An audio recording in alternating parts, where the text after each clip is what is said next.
पुष्पा हो काका नाही ए थांबा ना होऊया अशपकू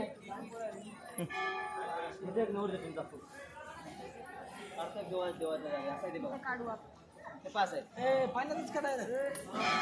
या मग ना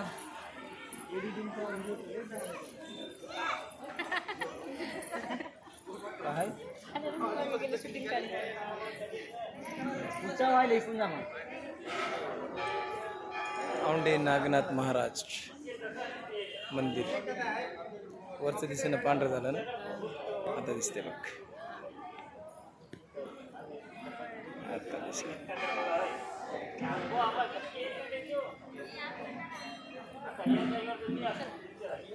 इकडं बघ मोबाईल भरायला काय करायचं कुठे जायचं आता असं जायचं म्हणजे असं